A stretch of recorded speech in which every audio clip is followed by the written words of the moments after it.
il fait tellement beau en ce début octobre que je me demande si ça vaut la peine de lutter contre le réchauffement climatique. Bon, c'est un autre débat.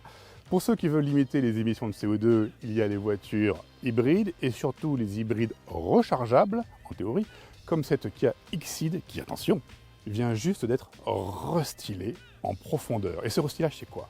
C'est les phares. Cette partie-là est nouvelle. Ce n'est pas tout. L'intérieur est totalement inédit. La calandre, toute nouvelle. Le bouclier, entièrement redessiné. Moi, je vous dis, les gars de chez Kia ont fait un travail en profondeur qui ne s'arrête pas. À l'arrière, c'est pareil. Tout est nouveau. Enfin non, pas tout. Cette partie-là est nouvelle, entièrement redessinée. Et là, regardez, avant, il y avait écrit Kia Xceed. Eh bien, le Xceed, maintenant, il est là. Moi, je suis complètement époustouflé. Après avoir tellement travaillé sur l'extérieur et l'intérieur, les gars de chez Kia, bien fatigués, se sont dit bon, bah, le moteur, non, c'est bon, on va pas y toucher. De toute façon, bah, il est parfait. Hein.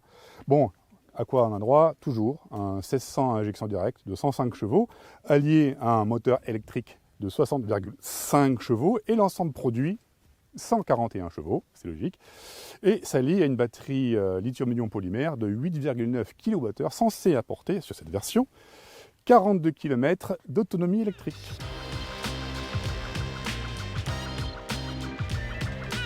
Oh, pardon. À l'intérieur, un intérieur aussi parfait, qu'est-ce que pouvaient faire les gens de chez Kia?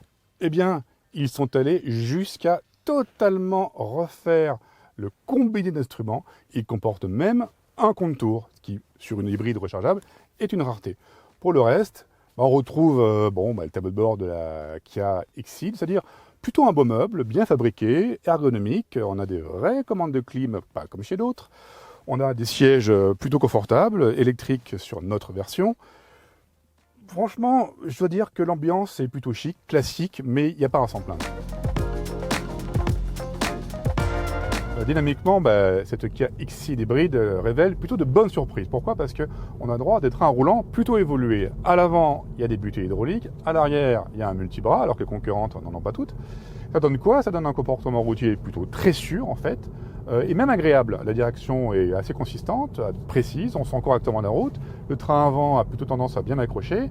L'arrière, il suit, ou bien il peut se déboîter si on le provoque, hein, avec un bon coup de volant. Donc le contrat est vraiment rempli d'un point de vue dynamique, et ce, sans nuire au confort, parce que l'amortissement est bien fait. La route est plutôt bien filtrée, les bruits de roulement aussi, l'insonorisation est correctement faite, donc on peut voyager de manière tranquille et apaisée dans cette voiture. Après, les performances, il n'y a pas de miracle tellement à attendre, hein. Le 1600, en tout, on a droit à 141 chevaux avec l'assistance du moteur électrique, donc c'est pas violent, hein. Donc ça fait le job, mais pas vraiment plus. La consommation, je dois dire qu'en tout électrique, j'ai réalisé environ 40 km, ce qui est en phase avec ce que Kia annonce, hein, pour cette version. J'ai fait beaucoup de villes, j'ai fait de la voie rapide, donc vraiment c'est plutôt bien. La consommation, une fois la batterie vidée, elle ressort à 5,5 litres sur voie rapide, 5 litres sur départementale nationale à 80. Donc c'est plutôt très correct, hein. Donc on a droit à une voiture qui est plutôt économique, bien réglée, bien faite. Il n'y a vraiment pas de défaut marquant à relever. C'est un bon bilan.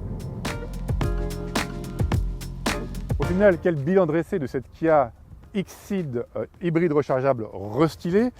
C'est qu'elle est trop faiblement restylée, justement. Donc tout à l'heure, je rigolais un petit peu sur ces modifications qui restent superficielles. Donc on retrouve une voiture dynamiquement très efficace, confortable, dynamique, ça c'est bien. Par contre, mécaniquement, le moteur manque un peu de puissance par rapport à la concurrence, hein. Et c'est là qu'on aurait aimé que Kia fasse 2-3 petites évolutions. L'autonomie annoncée est respectée, mais là encore, elle n'évolue pas. Et le prix, lui, là on a plus de 40 000 € pour cette version. C'est un peu trop élevé, je trouve.